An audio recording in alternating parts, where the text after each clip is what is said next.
Hey guys, welcome back to the channel. This is part 1 of our story.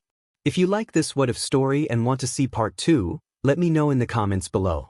Before we start, don't forget to like, subscribe, and share this video with your friends. Also, check the description for more great content and my playlist. This story was posted by 𝗧𝗜𝗧𝗟𝗘 on Wattpad. Now let's start. Prologue. Third-person POV. We see a young boy running on a beach among towers of trash on the verge of crying as he breathes for air. This young boy is 8-year-old 𝗧𝗜𝗧𝗟𝗘 𝗧𝗧𝗟𝗧𝗏 and right now he's limping away in fear of his well-being as he hears a distant bang and someone shouting and screaming, "Get back here you useless Deku. You can't run forever." That voice belongs to 𝗧𝗑𝗧's former friend turned bully Katsuki Bakugo and his 2 goons who are along for the ride.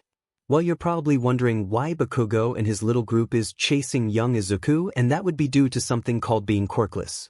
You see, in this world humanity was blessed with something called quirks. Quirks are mutations that fall into one of 3 categories. Sometimes quirks can belong to multiple categories: emitter, transformation, and mutation. Emitter quirks like Bakugo's quirk, explosion, allows him to generate explosions from the sweat on his palms. Mutation quirks are permanent alterations to the base human anatomy, like the skinny one of Bakugo goons have give the boy elongated fingers. And finally, transformation type quirks, such as the quirk of the other goon that's chubby and follows Bakugo every beck and call, gives him the ability to grow red dragon-like wings. Anyway, back to why Bakugo and his posy is chasing 𝗧𝗑𝗧. Well, unlike the 3 bullies, 𝗧𝗑𝗧 doesn't have a quirk and is deemed useless by everyone else. This leads to everyone either shunning him or bullying him. The only person who doesn't treat 𝗧𝗑𝗧 like a waste of space is his mum. Instead, she's on the other end of the spectrum, treating 𝗧𝗑𝗧 like he can't even get a bruise or small cut without dying. This overprotectiveness has led to the delusion that 𝗧𝗑𝗧 will forever be her sweet little innocent boy, incapable of looking after himself even though he's been in a den of wolves since he was declared quirkless. 𝗧𝗑𝗧 has learned how to lie and tend to hide his own wounds to avoid his mother's overprotectiveness and keep him from going outside until he's in perfect health again. Now back to 𝗧𝗑𝗧. 𝗧𝗑𝗧 turns a corner and finds himself at a dead end surrounded with walls of trash with a single exit: the way he came. As he whimpers in pain, he hears a chuckle and some breathing and turns around only to be met with Bakugo staring at his, punching his own open fist with his 2 goons looking out of breath at either side of him. Bakugo, well, looky what we have here, guys. A quirkless freak in need of a lesson. Wanna teach him why he shouldn't mess with his betters. Chubby goon catches his breath and steps closer to Bakugo. Huff. Yeah, Bakugo, kick his butt and show him why he's nothing but a Deku compared to us. Skinny goon not as tired due to being skinnier than chubby goon. Yeah, Bakugo, show him why you're the one in charge here. Bakugo spins to them and snaps at them. Shut the F up, you 2. Are you telling me what to do? Maybe I should beat you black and blue. Chubby and skinny goon whimper and step back scared. Peel, please don't. We didn't tell you what to do, we wouldn't dream of it. 𝗧𝗑𝗧, realizing there's only one way out, backs up against the wall, terrified and crying that Bakugo is blocking the only exit. Why are you doing this, Kaken? I thought we were friends. Bakugo turns back to 𝗧𝗑𝗧 with a cruel and irritated smirk on his face. Friends? Why would I be friends with a quirkless reject Deku like you? Bakugo, having enough of 𝗧𝗑𝗧's crying and blabbering, charges 𝗧𝗑𝗧 and blasts him point blank in the chest, burning away skin and muscle, slamming him through the wall of trash, breaking his ribs and puncturing his lungs with said broken ribs and debris from the wall of trash as he lays on the ground crying and coughing up BLD onto the sand and over himself as Bakugo stares at the clearly dying form of 𝗧𝗑𝗧 with pride at finally killing the quirkless reject death before a loud black and yellow blast sending what looks like trash all over the place goes off nearby, causing Bakugo and his goons get scared thinking it's a hero and run off, leaving 𝗧𝗑𝗧 to lay there dying and choking on his own BLD as a damaged metallic crab with 2 claw-like legs and a single yellow eye lands beside him and weakly scurries over to him and scanning his dying form as it speaks in a girly and glitching voice. Speaks as a reddish-black substance leaks out of one of its sides. New host found. 𝗧𝗑𝗧 weakly turns his head to look at this metallic crab thing as he splutters BLD onto the sand. Warehouse W cough, who are you?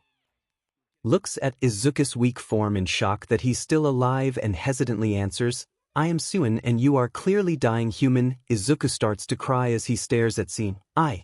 I don't wanna die yet. I still need to be a cough. A hero, 𝐒𝐮𝐻𝐻 stares at Izuku with as much emotion she can muster, thinking of a way to gain a new host quickly. I could save you. But you wouldn't be so weak and humane anymore. Could you live with that?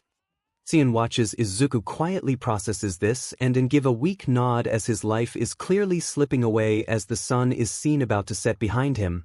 This will probably hurt more than anything you've experienced in your short life, human. With a final confirmation, 𝐒𝐮𝐻 climbs onto Izuku's chest as it rises and falls weakly, and with a final, even weaker nod from Izuku, she digs into Izuku's already ripped and burnt skin and muscle with ease as Izuku voicelessly screams to weak to stop her before she snaps his ribs and forcing her way into Izuku's chest cavity after moving some of the organs around and killing him as she takes her place next to his lifeless heart, stabbing said heart with her 2 claws, bringing it closer to her damaged core body.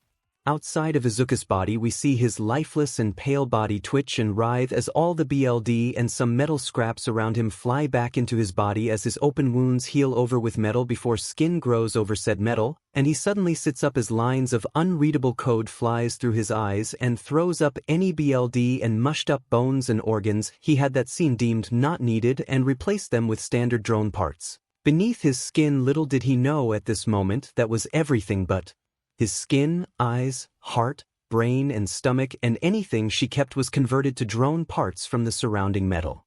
Looking down at himself and seeing all the damage that happened to his body gone without a trace, even though his clothes are burned, torn, and soaked in his BLD, he screamed before hearing 𝐒𝐮𝐻 in his head cursing angrily.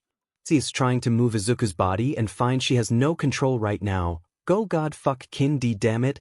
Izuku, clearly confused and disoriented, holds his head in pain as he speaks out loud. 𝐶 what happened?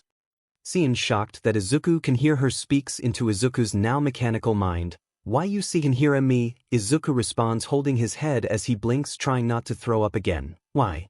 Yeah, it's like you're in my head. 𝐶 realizes she screwed up in creating a new host from being damaged. Damn it, IF failed. I check why you're a reflection. Izuku, confused and dazed, gets up and walks over to look at a piece of a shattered mirror nearby and screams, seeing he has 2 black pits for eyes with a neon green and neon yellow X in each eye socket. What the hell happened to me? 𝐒𝐮𝐻 sighs and tells him to sit down, and he complies. After thinking it over for a minute, she goes over the fact she wanted to use Izuku's body as her own after he died, which Izuku interrupts with a "What? Do you mean I died? You said you'd save me," causing 𝐒𝐮𝐻 to throw a tantrum over the fact she's not happy about it either, but she clearly messed up in the reanimation process and now they're stuck with each other, to which Izuku says she needs to get out of him right now. I/N. From this point on, place imagine 𝐒𝐮𝐻's voice is glitching as it's confusing for me to decide when she glitches. No can do Izuku. If I go we both die and you don't want that, do you? Izuku, I don't want to have a spider crab thing in me either. 𝐶𝐮 annoyingly replies, I'm not a spider crab thing. I'm a drone core, and if we separate we both die. Izuku pouts and sits there thinking about everything 𝐶𝐮 just said and finally sighs and stares at the sky, realizing it's now night time. He becomes panicked. What time is it?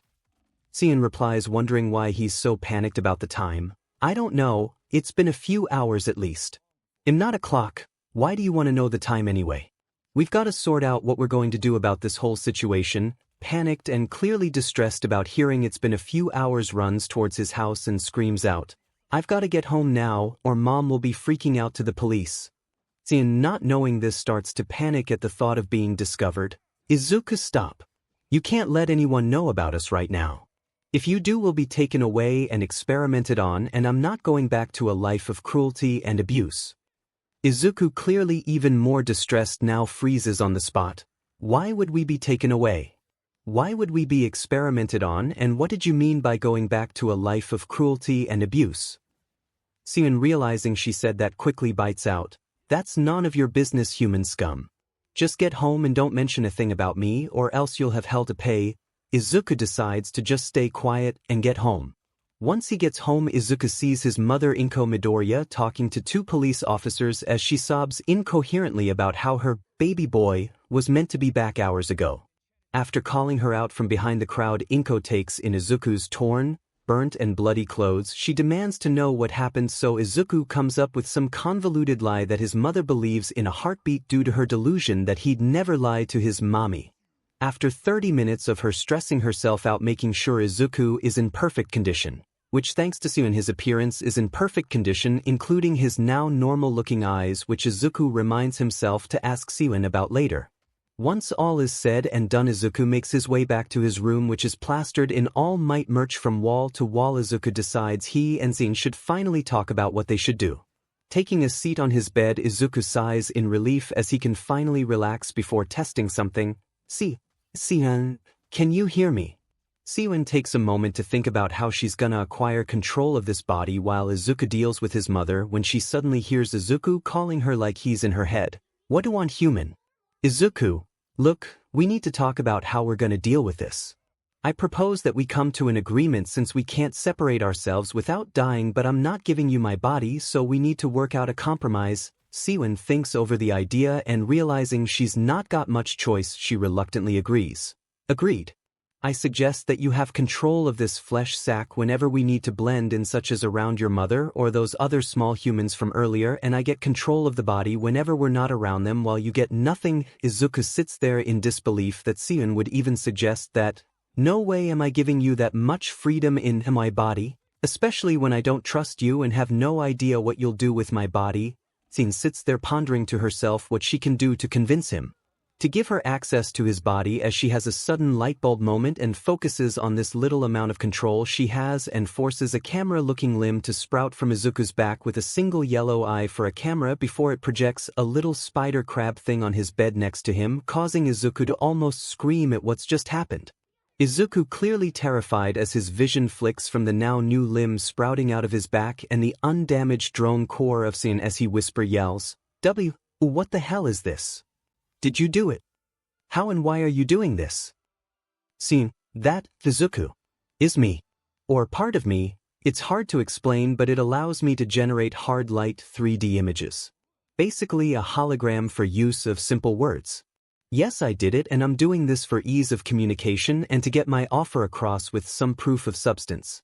You give me control of your body when we don't need to blend in, and it'll teach you the basics of the absolute solver. Izuku takes a minute to digest all the information before finally answering. If you teach me how to use this absolute solver thingy, can I become a hero with it?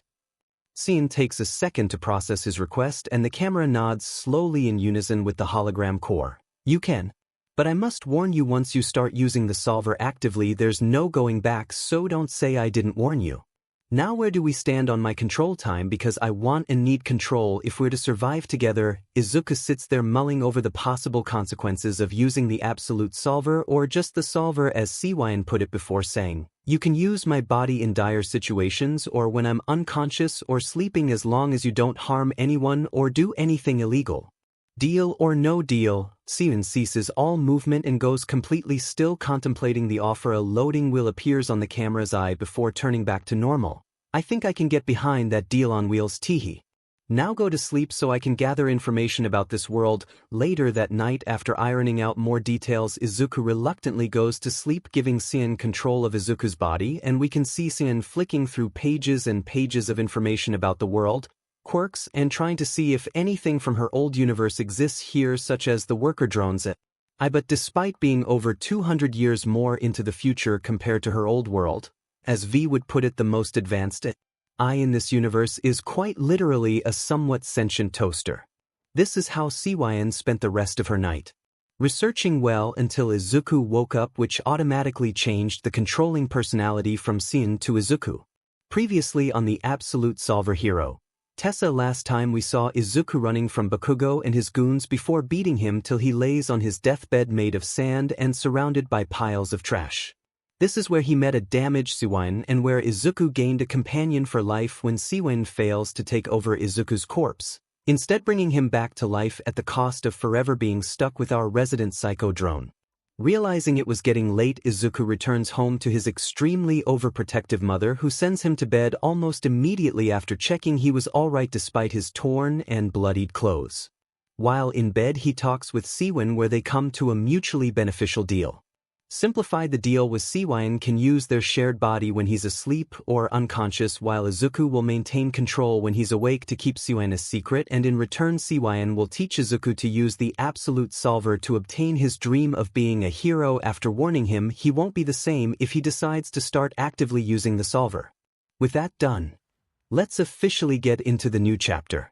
RD person POV, present day. We see a teenage boy with green hair that seems to have a metallic shine to it and neon emerald green eyes that, if you look close enough, glow faintly, walking home in a burnt and torn junior school uniform, walking home seemingly thinking to himself with a scowl on his face, when in fact he's been having a conversation with the only person who's ever believed in him and his dream. This teenage boy is our protagonist Izuku, and he's on his way home from the place he hates most in the world, Aldra Junior School, or as Izuku calls it, hell. You may be wondering why he calls it that, and that's because it's filled with quirkist BS artists that dock his grades, actively trying to sabotage Izuku's future simply for the fact he has no quirk, because God forbid a quirkless kid gets better grades than the next generation of heroes. If that wasn't bad enough, they either turn a blind eye to any bullying or illegal quirk usage as long as it's on the useless Deku, as his tormentors put it. Chief among these bullies are his old childhood friend, Bakugo, a once brother in all but BLD turned into his biggest tormentor, who was responsible for both his death and rebirth 6 years ago. Izuku's POV. I can't believe that self-centered egotistical BSTRD actually said it. He went too far today, and he'll never be forgiven for the shot he just said to us. I know how you feel, Aizu. That dumb BSTRD will get what's coming to him one way or another. Let's just focus on getting home so we can go out hunting before we go and train. You're right, let's not waste any more processing power on that BSTRD.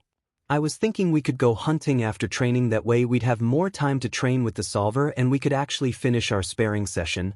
I answered my sister figure back. We could, but are you sure you could finally beat me? You've come close a couple of times, but we had to call off the spar since it was getting late or there was a hero nearby. She answered me back as memories of us training and growing closer over the years flashed through my mind, and as if knowing what I was thinking about, she spoke up again. You've come a long way from that child that'd sob his heart out at the smallest things, and Eve come to look at you like my own family. I was never nice to my old family, and looking back I regret it. I knew bringing up the Elliots, V, J, and especially N made Sion all quiet and upset her, so I tried to cheer her up. Well, you have me now, and while you can't apologize to them, you wish you could. And in my opinion that has to count for something. Hey, you remember all those years ago when we'd argue over the smallest things, and when I finally activated the absolute solver? Or how about my first solo hunt? You were so proud of me. After saying all that to her, I felt my chest where her core sat in my body heat up and hum in pride and joy. Thank you, Aizu. And you were so cute when your face lit up seeing the green solver symbol appear on your hand as you played with activating and deactivating it at will, and when you screamed at your reflection after seeing it was a core memory for me. No pun intended there.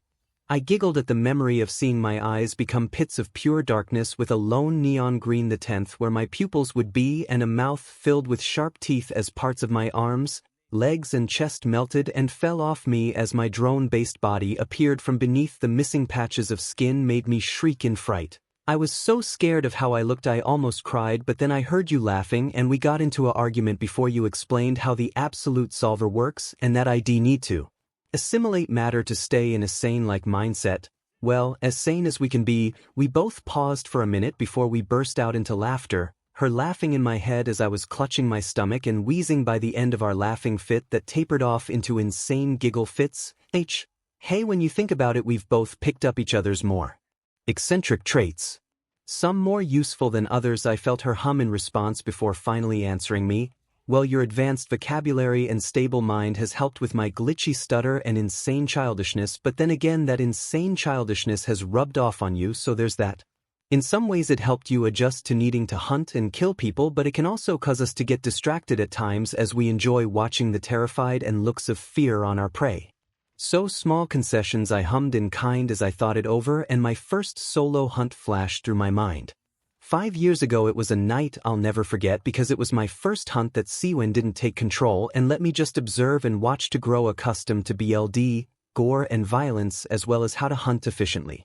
After she explained to me the drawbacks of the absolute solver the first night we were together, I was horrified, but after she talked me through fake heroes and how villains were better off unable to hurt anyone else, I was still hesitant, so she offered me the chance to watch some videos and CCTV footage revealing what fake heroes and villains do when they think no one is watching, and to say I was disgusted was an understatement. I may have been 9 years old, but I understood that the world wasn't as black and white as the government makes it out to be. I was sat in bed late at night speaking to 𝗧𝗏, nervous as the time got closer to finally go on my very first solo hunt. Are you sure I'm ready for this? I don't feel ready to kill someone.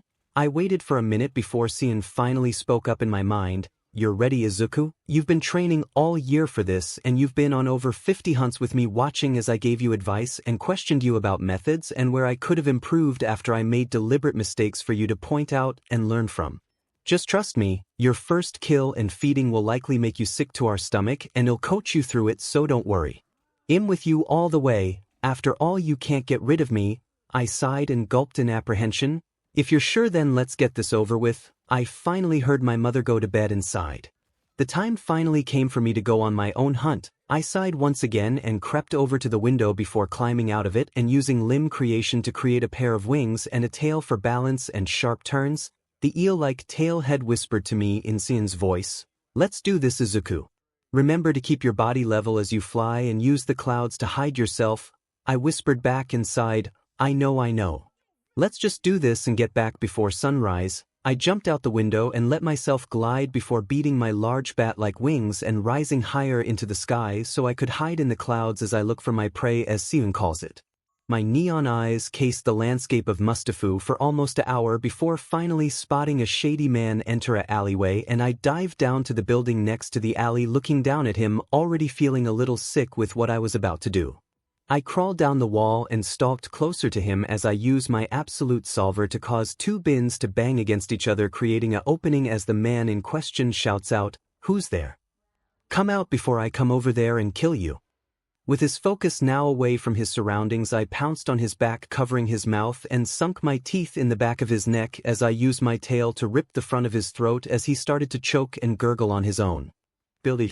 The man's BLD filled both my mouth and my tail's mouth, caused a shiver of excitement and joy to run through me as sudden urges to rip the man to shreds overtake my body as I created multiple claws to pierce the man's torso and limbs as I started to feast on the still struggling man before his body finally went limp and died. I ate every last bit of the man in my trance-like state, and when I finally came back around, I was kneeling in a pile of shredded clothes and a puddle of leftover BLD. However, there wasn't much of that left either. I stood up abruptly and instantly felt sick to my very soul as a wave of nausea hit me, causing me to bend over and throw up into the little puddle of BLD. I must have been throwing up for a while, because when I finally stopped, 𝗓𝗏 had control of my tail and looked as proud as a eel-headed tail could before finally talking. "Holy Izuku. You ate the who guy. I didn't think you'd get past a arm, to be honest, before the urges and pleasures subsided and your rationality took over again. You have a knack for hunting." I looked at the eel head in disbelief as I shouted at it, "I just ate a guy and you expect me to be happy about it? What the hell, 𝗧𝗏? You could have at least warned me about how good it tasted. Actually, why did it taste so good? It felt like I was filled with pure joy." 𝗧𝗏 actually looked ashamed at my mini rant and paused for a minute before finally answering, "It's the solver. It makes human beings taste like divinity and pure pleasure. It slipped my processor since I've been doing this for such a long time. For that, I do apologize to you, Izuku." I looked at 𝗧𝗏 in disbelief. She never apologized, so this took me by complete surprise as I accepted the facts as what they were before speaking softly to her as I patted my tail's head that she currently occupied. It's fine, 𝗬𝗏. I just didn't expect it, therefore I apologize for snapping at you like that. You don't need to apologize to me, so consider us even. Now let's get home before the sun rises or a hero finds us." She looked up at me and bobbed her head in agreement as I retracted all my claws and redeployed my wings before blasting off into the sky and back home, where I snuck back into bed after retracting my wings and my tail. Me and 𝗧𝗏 didn't speak for the rest of the night, but as I started to fall asleep, I heard 𝗧𝗏 quietly whisper to me, "I'm proud of you, Izuku. Get some rest. It'll deal with your potential nightmares and trauma." With a final good night, I drifted off into a dreamless slumber.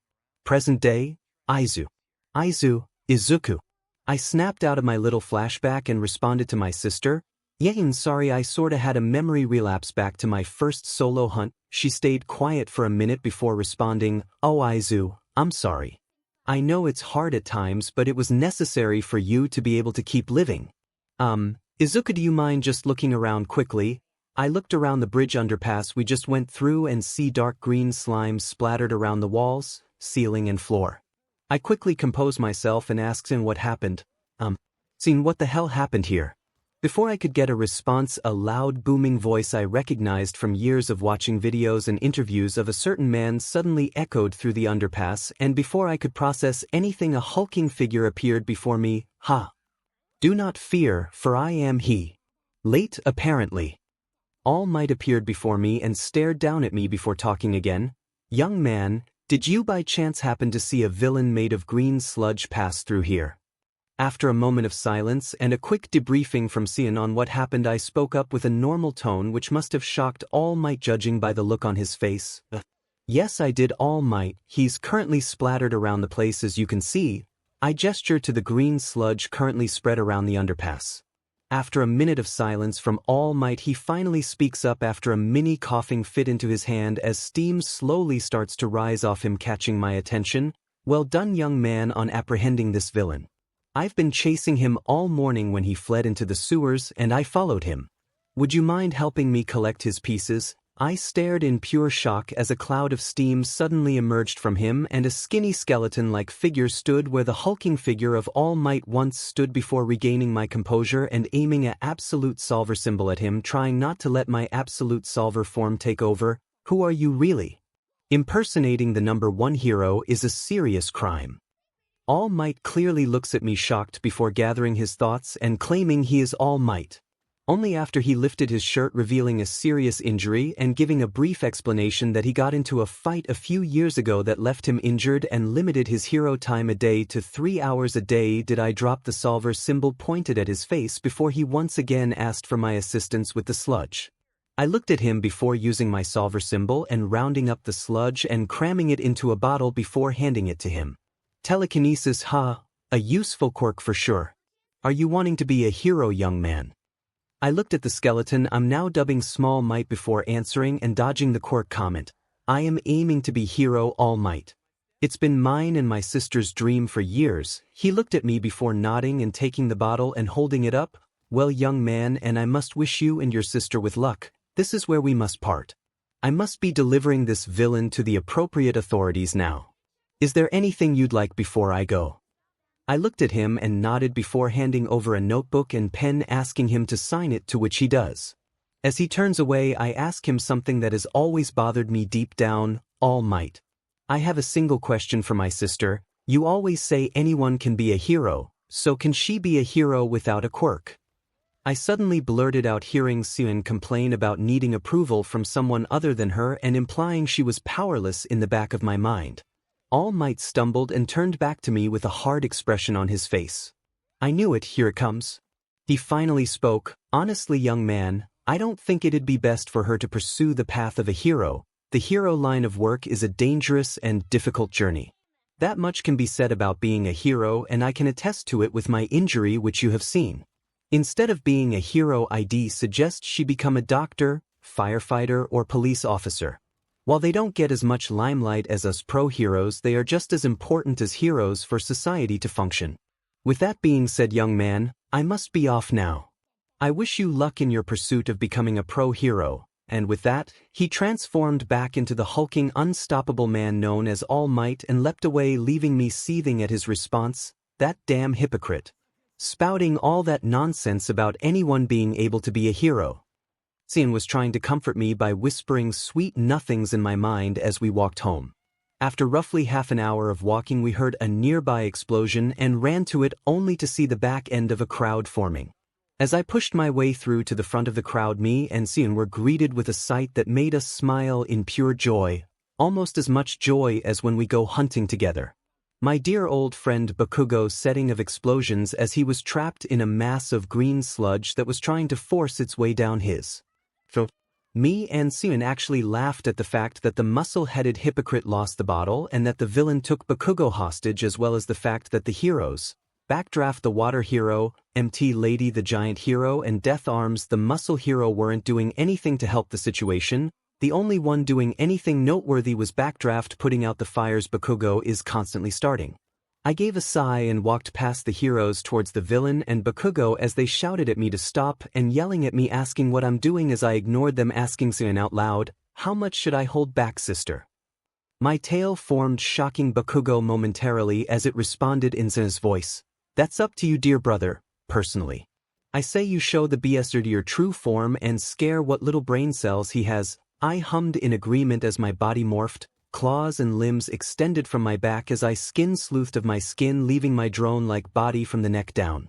I must have looked like a eldritch horror, and judging by the disgusted and terror-filled look I received from a quick glance back to the crowd, I looked ahead and saw Bakugo looking at me in horror as the villain clearly was scared as it yelled out, What the hell are you?" I simply smiled, walking forward, breaking my ankle and fixing it almost immediately to everyone's disgust.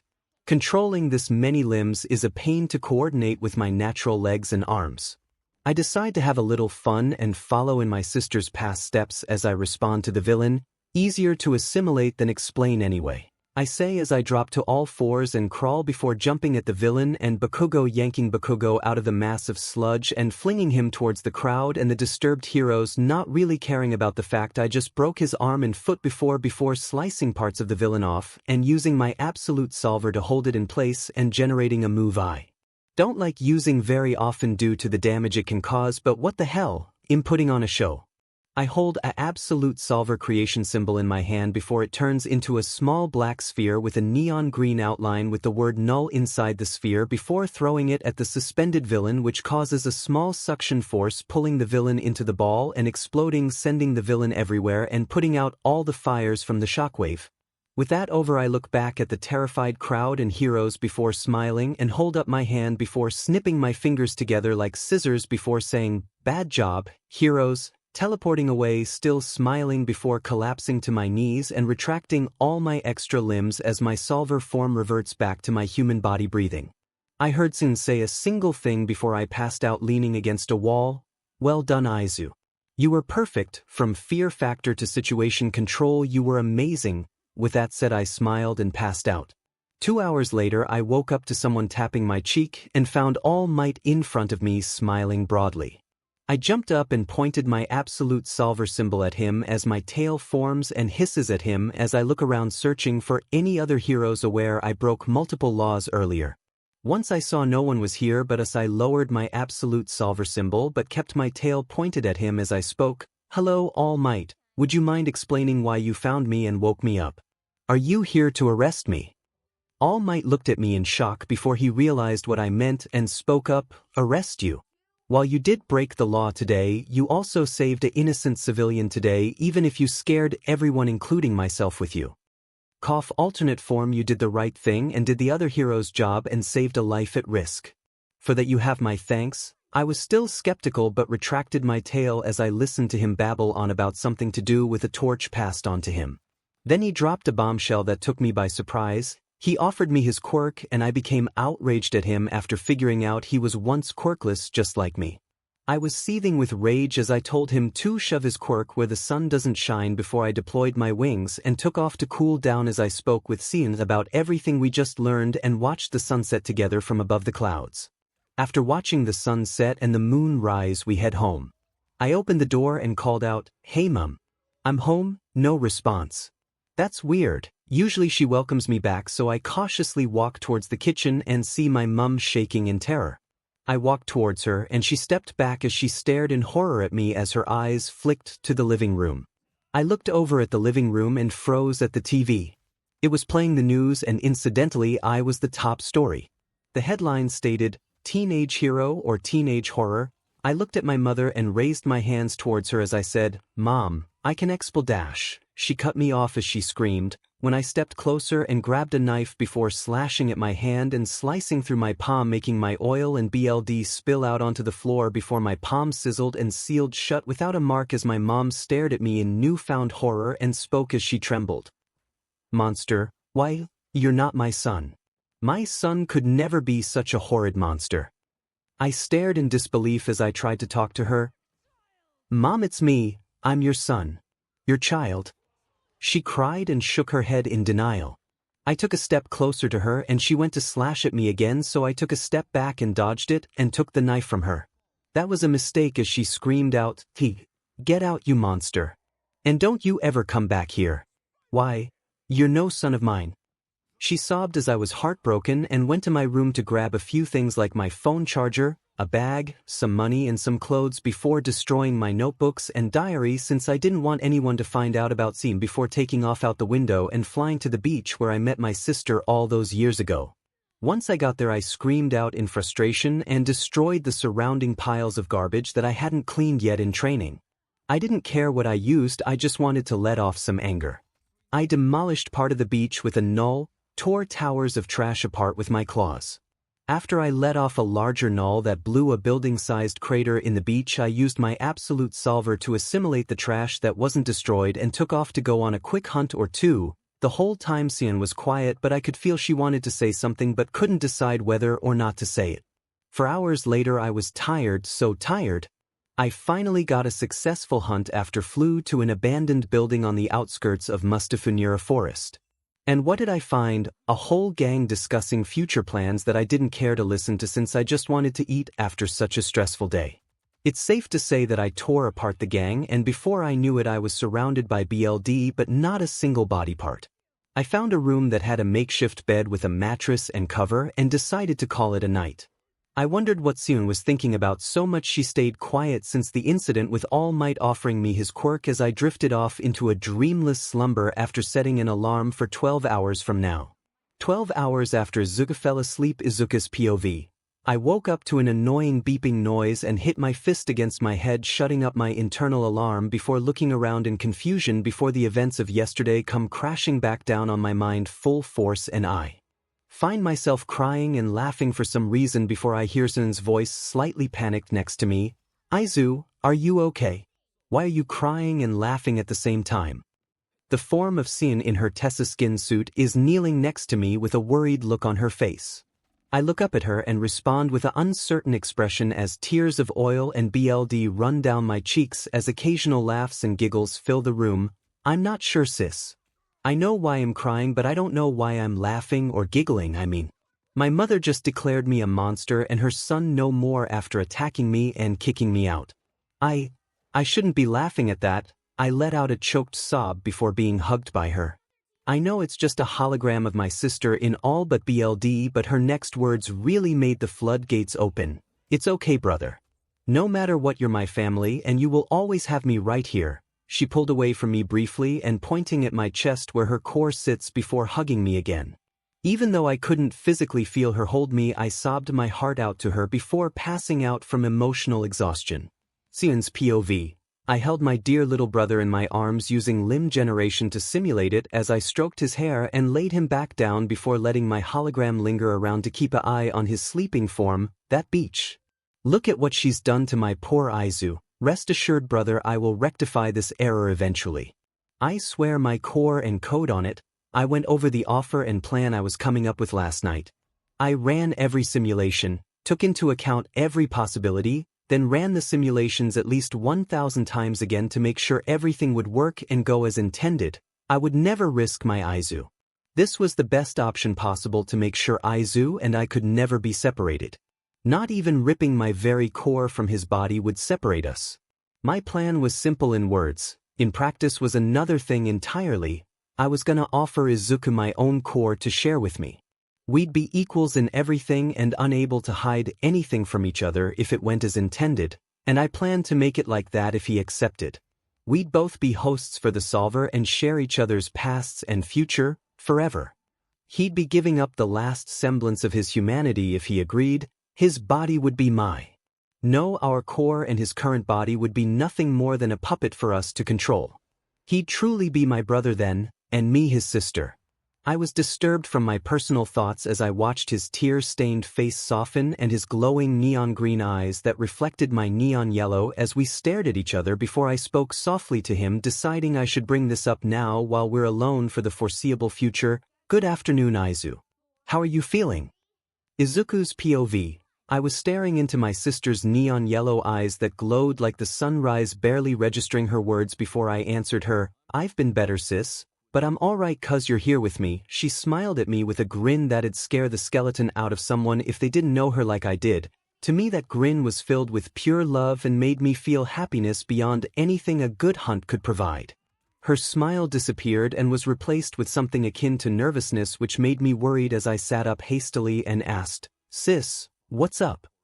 "You're never nervous," she just sighed and looked at me before speaking. "Izu, dear brother of mine, I have an offer of sorts for you, and hear it all out first before deciding." I nodded and sat there patiently waiting for her to speak up. "Of course, if you need to talk, I'm here for you," she responded with a smile as she started to speak. She started out with how I was probably wondering why she was so quiet last night, to which I nodded at her. She then confessed she had an idea for us to never be alone no matter what, even if her core was ripped from my chest, which took me by utter surprise. She confessed she was running literal thousands of simulations in her own mind to achieve this and finally achieved it. I went to ask her what it was, but she held up her hand, and that's when she dropped the biggest bombshell of my life since my 4th birthday, when I was declared useless to the world. She said, "I found a way to share my very core with you." I went to shout that I'd do it, but she stopped me with a raised hand again before continuing, "Now before you go spouting that you'll do this, let me explain what will happen if you go through with this. You will be abandoning the last shreds of humanity and abandoning your body to become a drone core, even in oil and BLD, making us true family. There's no going back after this. We will be sharing my core, which means no secrets from each other. Everything we have ever done will be revealed to each other. We will forever be together for eternity, or until our core is destroyed if you accept." With that, she stopped talking and sat there as I processed everything and thought to myself, could I really abandon my humanity and share my sister's core with her? Yes, I could. She's been with me since my rebirth, helped me gain the abilities to become a hero, helped me when I had my first hunt. She grew up with me, and she was the one by my side through thick and thin, even after my own mother abandoned her precious innocent baby boy. For my sister, I'd go through hell. I don't know how much time must passed, but it must have been a few hours because the sun was starting to set from what I could see out the broken window. I looked at my sister with a steeled resolve in my eyes as I spoke. "Sis, I accept your offer to become your brother in everything, including BLD and oil. Will you allow me to share your core with you?" She looked at me with red and black tears pooling in the corner of her eyes before she pounced at me and wrapping me in a ghost of a hug before speaking into my ear. "Izuku, dear brother of mine, I'd be honored to share my core and code with you." After all the emotional mushy stuff was done with and we finished crying to each other, she said she would start the process when I fell asleep, as it'd take just over 7 months for the process to be completed. With that revelation, we decided on a quick hunt in preparation for the 7 months of hibernation to make sure our assimilation meters were topped off. It's been a few hours and the moon is standing in the sky shining with all its beauty as I think to myself with a slightly sad smile, this will be the last time I see the full moon with the eyes of a human. I watched the sky for a few minutes before heading to my bed and giving my soon-to-be true sister the go-ahead. Before I knew it, I was blacking out as my internal processors and mind were shutting down as I murmured one last thing to my dear sister. "I love you, see you on the other side." With that, everything faded to black, and before I knew it, I was buried among a pile of dead worker drones in some sort of forest area behind a mansion. To say I was confused was the understatement of the century. Cena's POV. After initiating the process of transferring and accepting Izuku's personality and identity code into my core. No, our core now. I initiated the solver with a single purpose: defend the core and body for the next 7 months as my own vision faded to black before waking up in Izuku's old childhood room. I knew this would happen. He's currently living my memories as I'm living his until we met and merged. I could only hope he wouldn't think less of me for what I did. I lived Izuku's life from age 3 up until he met me at age 8. I watched him watch his first hero video. I watched as his dreams got crushed on his 4th birthday when he was told he was quirkless and that he'd never be a hero. I watched as his best friend turned on him and beat him senseless as he was ignored by all the teachers.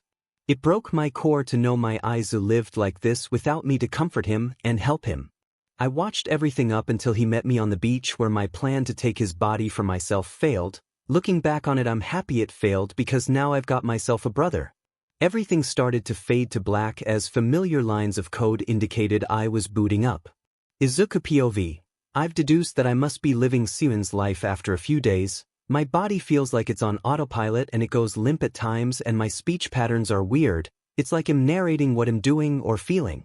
Is this what 𝐒𝐮𝐬𝐽𝐻 had to deal with before I helped her core and CPU stabilize?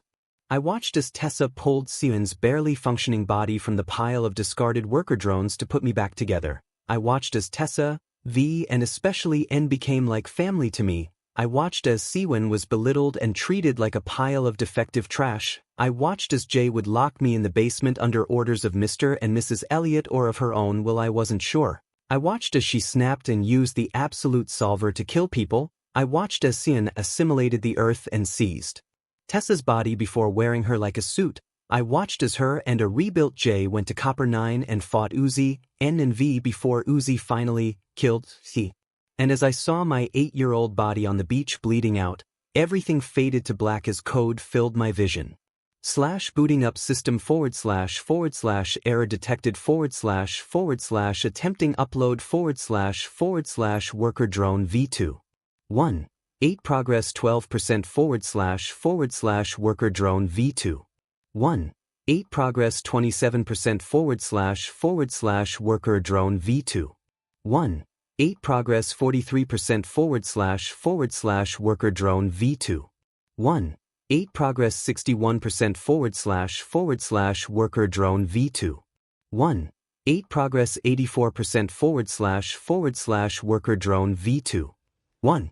8 progress 99% / upload failed / source code missing / absolute solver activation true / uploading ID codes / upload 𝐒𝐮𝐻 and izuku successful / upload personality codes / upload 𝐒𝐮𝐻 and izuku successful / welcome 𝐒𝐮𝐻 welcome izuku / my eyes snapped open, not completely used to lines of code being my wake-up call as I looked around, and a cocoon of metal and flesh melted around my body, turning into a steaming silvery red puddle before evaporating as everything that happened 7 months ago hit. I called out for my new sister and a hologram of her formed next to me. Happy, hello sister. Confused and irritated, why am I doing that? I looked over at my sister just in time to see her burst out laughing to the point of tears as I waited for a response. 𝐒𝐮𝐻's POV. I just woke up when I heard my new brother call out to me, so I made a projector limb and made a hologram of myself just in time to hear him speak with my old speech habits, causing me to start laughing and crying from joy as I watched his confused face try to formulate a proper sentence, hearing him constantly mutter, occasionally picking out an odd word or two like irritated, confused, annoying. And then his speech actually started to glitch like mine used to do, so I finally spoke. Up after getting over my laughing fit, give it a few hours and you should be fine. I wouldn't move out of that bed either. If my old speech habits rubbed off on you, then who knows if my motor issues did as well. He nodded and pursed his lips as his eyes narrowed, and he sighed as he actually said, annoyed sigh dash, causing another round of laughter from me. Is that really what I sounded like? Holy Robo Jesus, that is hilarious from this perspective. 6 hours later, Izuku's POV. I was still trying to regain my basic motor controls. My speech patterns finally returned, but I found out that it can happen randomly at times, sorta like Tourette's syndrome, I suppose. 𝐒𝐮𝐻 will never let me live it down, not a chance, dear brother. I narrowed my eyes at the disembodied voice as I stumble and lean against the wall for support as I'm trying to gain a sense of normalcy in terms of fine motor controls. 2 hours later, I finally was back to my standard motor controls as I sat on my bed and requested my sister project a hologram of herself in front of me, to which she did. She had a solemn face filled with nervousness. She could probably guess what this is about, and she'd be right if she was thinking about what I thought of her after seeing her past. I finally opened my mouth to speak, and she tensed. I don't care about what you did back then. If this wasn't such a serious topic, I would have laughed at the face she was making right this second after I said that, but I kept a straight face as she stared at me in a mix of shock, confusion, and happiness. She was quiet, so I continued to speak. What happened can't be undone, and a lot of the stuff you did was justy. I was cut off, but her launching herself at me and giving me a ghost of a hug as her hologram sobbed into my chest, I felt our core fill with emotions of relief and joy as she kept sobbing in happiness into my chest just above where our core sat as I just whispered sweet nothings to her. We should probably go on a hunt soon to replenish our assimilation meter as I looked at it before choking in surprise at what it said, 17% per 1000%. 𝗓𝗏 looked at me in surprise before reading my thoughts as she giggled and sat back up. Yes, it's 1000% now, you're a full drone and a actual host for the solver. How did you think I was able to create so many limbs and do the things I did without using all my assimilation meter? I stared in shock as I processed this before I giggled and responded to her, well, it looks like we need to go on a big hunt today, huh? It'd probably be best to find 4 or 5 prey to get our meter to 200% minimum to be on the safe side. She took my words in and nodded with a finger on her chin as if she was a wise old lady, huh? I'll show you old you little 𝗧𝗍𝗧𝗟𝗘, she yelled and used our body to generate a hand that went to punch me. Oi, we need save all the assimilated matter we can right now. That gets her to stop as I dodge one lat punch before the arm retracts back into me and our meter has dropped to 15%. Irritated 𝗧𝗧𝗟𝗘. I sigh trying to ignore the fact I just said irritated 𝗧𝗧𝗟 ignoring 𝗧𝗏𝗧𝗟𝗧 giggles at my new verbal tick as I get up and head to the window before standing on the edge of the windowsill and walking out the window before deploying my wings and taking off into the sky while talking to 𝗓𝗏 about how we should spend the next 3.5 weeks while I searched for prey simultaneously. Meanwhile, in an unknown room sat 3 figures. Unknown's POV. I was reviewing a CCTV footage and the news from a specific event from just over 7 months ago as I watching a young man save a boy from some sort of slime-based villain by turning into what could only be described as a mix between nightmare fuel and an eldritch horror story. Multiple limb creation, the ability to heal if that instantly fixed snapped ankle is something to go by, some form of telekinetic abilities, that ability to generate what can only be described as miniature black hole and the ability to teleport. It seemed he was talking to someone before transforming into the nightmarish eldritch horror, some form of personality disorder or sentient quirk. I'm not sure, but there hasn't been a sighting of this boy in months. We need to find and locate them before they can blab about All Might's quirk or the hero commission find him. I finally looked up at my coworker/subject before speaking. Aizawa, I need you to find this boy and see if you can get me a meeting with him. Try not to engage the target in combat as we are unaware of their full capabilities. From what I've gathered, they mainly stick to Mustafu. If my sources are correct, they could be the reason for the missing person and heroes reports, so patrol the area and see if you can find and track them down. He nodded at me and got up to leave, probably off to his sleeping bag or to get coffee. Too bad I've hidden his sleeping bag and disabled the espresso machine in the staff room. I can't have him getting distracted right now. Who knows where he could be right now or who could be looking for him as well. I broke away from thoughts to stare at the skeleton-like figure before finally talking. So you're saying you encountered this young man around 30 minutes before the incident on the news? He gives me a nod of confirmation and I hum in response before continuing on. And you said when you offered him 𝗏𝗧𝗧𝗟𝗘, he seemed to get angry before telling you to shove your quirk where the sun doesn't shine, before he sprouted a pair of wings and took off. He nodded again. I sat there in thought as I came to a couple conclusions. The only feasible reason he would get angry with you would be what you said before when he asked about his sister becoming a hero. He probably didn't like what you said after you saying anyone can be a hero for years. I checked all the hospital records between 12 and 16 years ago and there were a couple of young men that fit the description. Green hair, green eyes. But only one of them have 4 diamond-shaped freckles on each cheek. I showed the picture of 𝗧𝗏𝗧𝗟𝗍𝗏 to All Might and asked him if this was the boy he met, to which he confirmed that it was. This is Izuku, formerly Midoriya, age 14, height 5 foot, but hair's the weirdest part. Apparently he's quirkless and is the only child, which makes no sense since he clearly has a quirk and you said he has a sister. His address was just recently changed and listed as not applicable since his mother disowned him a week after the event with the slime-based villain. I sat there pondering the subject as All Might finally spoke up. What are you thinking about Nizu? I sat in thought for a few more moments before answering. How is it that a seemingly quirkless child gains such a powerful quirk out of nowhere? What are the drawbacks of said quirk? Why would his mother disown him for it? maybe some form of late quirk awakening. Or maybe something or someone more sinister is at play here. All Might looked at me in shock and rage as he bolted upright and shouting, "That's not possible. He's dead and I killed him." I stared at him unaffected by his outburst. "Sit down and shut up, All Might. The body was never found, and trying to figure out what quirks that monster has acquired of 200 years is a puzzle not even I would attempt, so it's a very real possibility he still lives." I watched as the gears in All Might's head turned before he finally let the realization settle in and the look of horror settled in.